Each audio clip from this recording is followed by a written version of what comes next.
असं आहे की नागपूरजवळ जो SBL एक्सक्लुझिव्ह फॅक्टरीमध्ये जो ब्लास्ट झाला, जो स्फोट झाला, त्याच्यामध्ये आतापर्यंत जवळपास 19 कामगारांचा दुर्दैवी मृत्यू झाला. अजूनसुद्धा अनेक आमच्या महिला कामगार या मृत्यूची झुंज दवाखान्यात देत आहेत. त्याच्यामुळे हा आकडा कुठपर्यंत जाईल काही सध्या सांगता येत नाही. आणि अशा पद्धतीनं या सर्व ज्या बारूद कंपनीज आहे किंवा एक्सक्लुझिव्ह युनिट्स आहेत नागपूरच्या परिसरामध्ये, याच्यामध्ये वारंवार अशा घटना घडत असतात.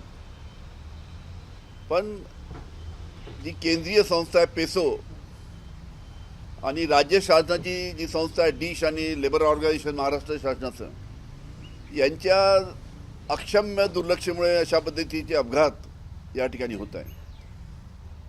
आता या प्रकरणामध्ये SBL कंपनीज हा जो स्फोट झाला त्या कंपनीचे मालक हे फरार आहेत. तर पोलिसांनी लवकरात लवकर त्यांना अटक केली पाहिजे, कारण की मूळ मालकाला जोपर्यंत पोलीस अटक करणार नाही तोपर्यंत बाकी या गोष्टीमध्ये ही तपास पुढे जाणार नाही. बाकी लोकांना अरेस्ट केलं, जवळजवळ 11 लोकांना अरेस्ट केलं, पण मालकाला सुद्धा पोलिसांनी लवकरात लवकर अटक करायला पाहिजे. सर, शरद पवार जी राज्यसभेवर जाणार आहेत का, तुमची काही चर्चा झाली का?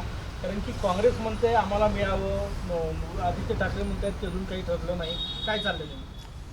असं आहे की या बाबतीत स्वतः शरद पवार साहेब अजून काही बोलले नाहीत. त्याच्यामुळे जेव्हा महाविकास आघाडीची एकत्र बैठक होईल आणि त्या महाविकास आघाडीच्या बैठकीमध्ये या बाबतीत राज्यसभेच्या बाबतीत सविस्तर चर्चा होईल, तेव्हा याच्या बाबतीत काय तो निर्णय तिथे घेण्यात येईल. त्याच्यामुळे आत्ताच याच्या बाबतीत काही सांगता येत नाही, कारण की पवार साहेबांनी सुद्धा याच्या बाबतीत काही वाच्यता केली नाही आहे. राष्ट्रवादीचा क्लेम आहे का तुम्ही काँग्रेसला द्यायला तयार आहे?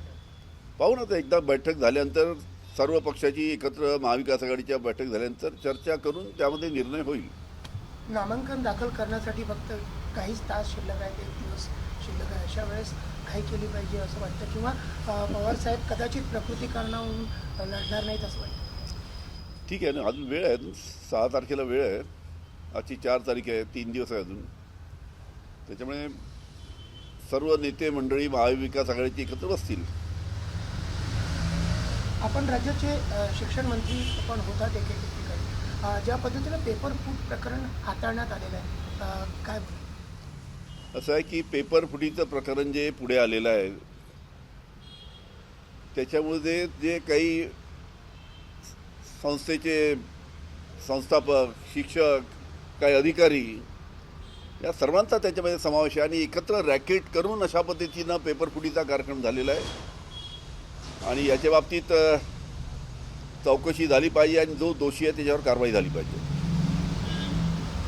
सर, आखाती देशांमध्ये युद्धजन्य परिस्थिती आहे, त्यामुळे द्राक्ष आणि कांद्याचं मोठं नुकसान होतं आहे, कंटेनर पडून आहे. असं आहे, खरी गोष्ट आहे की सध्या जी आखाती देशामध्ये जी युद्धजन्य परिस्थिती आहे त्याच्यामुळे शेतकऱ्यांचा जो माल आहे, तुमचा कांदा आहे किंवा द्राक्ष आहे, हे प्रामुख्याने आखाती देशामध्ये त्याची मागणी असल्यामुळे मोठ्या प्रमाणात या आखाती देशामध्ये जातात. पण आता अशा पद्धतीची युद्धजन्य परिस्थिती असल्यामुळे जे कंटेनर सर्व शेतकऱ्यांचा माल जो परदेशात जाणार होता, आखाती देशात जाणार होता, तो आता जाऊ शकत नसल्यामुळे मोठ्या प्रमाणात हा माल कंटेनरसह त्या ठिकाणी जे NPT आहे की बाकी पोर्ट्स आहेत त्या ठिकाणी पडलेलं आहे. आणि लवकरात लवकर जोपर्यंत हे युद्ध शांत होत नाही तोपर्यंत शक्यता कमी दिसते. तरी पण केंद्र शासन याच्याकडे लक्ष देऊन आहे, ते योग्य तो निर्णय आणि योग्य ते पाठपुरावा याबाबतीत करतील. ABP माझा, उघडा डोळे बघा नीट.